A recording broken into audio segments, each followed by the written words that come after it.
Friends, good morning. আজকে হচ্ছে শনিবার। তোমরা তো জানোই আজকে আমাদের ঘরে বিকেল থেকে শনি পুজো হবে। তো কালকে তো রাতে বাজার সব করে নিয়ে আসলাম। আজকে কিছু করবে আমার মেজো যা। আমাদের ঘরে একটা নিয়ম আছে যে যখন শনি পূজা হয় আর কি, সেই দিনই আমরা শীতলা মায়ের কাছে জল ঢালি। তো আজকে যাব আমরা শীতলা মায়ের ঘরে জল ঢালতে। তো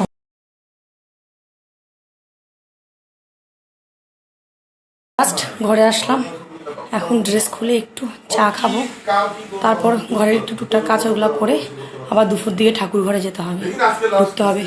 তো আজকে আমরা 3 জায়গায় গেছিলাম। তো বড় যা আসছে বাই রোডে গুয়াহাটি থেকে। তাহলে চলো, এই বছর আমার বিয়ের পর বলছি আর কি, আমার বিয়ের পর এই বছর প্রথম আমরা 4 যা একসাথে এই পুজোতে থাকবো। কারণ কি সবারই তো কাজকর্ম থাকে, হয় না কারো যা। চলো তোমাদের দেখায় আজকে আমাদের বাড়ির মেনু। সব সবজি মিলে একটা নিরামিষ তরকারি, মটর পনিরের তরকারি, লাউ চোখলা আলু ভাজা আর মুগ ডাল। খাওয়া দাওয়া করার পর আবারও ড্রেস চেঞ্জ করলাম, এখন যাব ঠাকুর ঘরে।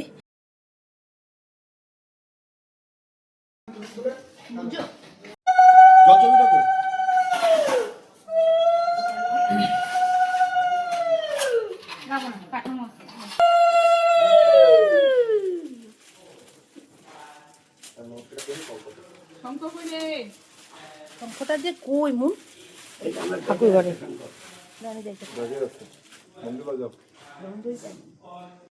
দিবাকর প্রদীপটা জ্বালিয়ে দিয়েছে, আর আমাদের বাড়িতে আমরা যতজন মেম্বার আছি সবাই একটা করে প্রদীপ জ্বালাবো ঠাকুরের সামনে। তো এদিকে আমার প্রদীপগুলো ঠিক করাও হয়ে গেছে, আমি নিজের প্রদীপটাও জ্বালিয়ে দিয়েছি। আর মেয়ে যেহেতু ছোটো, ও তো পারবে না, তাই ওর হাত ধরে আমি ওর প্রদীপটা জ্বালিয়ে দিয়েছি।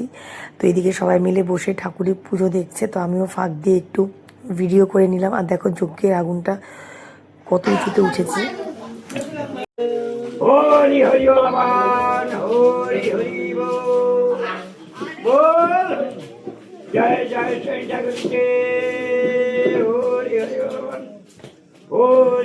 আমাদের বাড়ির পুজোটা ভালোভাবেই সম্পূর্ণ হলো। আর আমাদের পাশের বাড়ির মামি সিন্নি প্রসাদ মাখছে। তো এই ভিডিওটা কিন্তু অনেকদিন আগের ভিডিও, আমার এডিটিং করতে অনেকটাই লেট হয়ে গেছে। এক হাতে আমি ভিডিও করছি আর এক হাতে আমি মামিকে জিনিসপত্রগুলো এগিয়ে দিচ্ছি।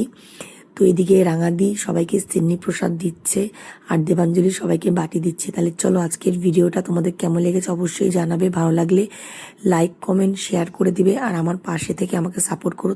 তোমাদের সাথে আমার আগে আরো অনেক কথা হবে।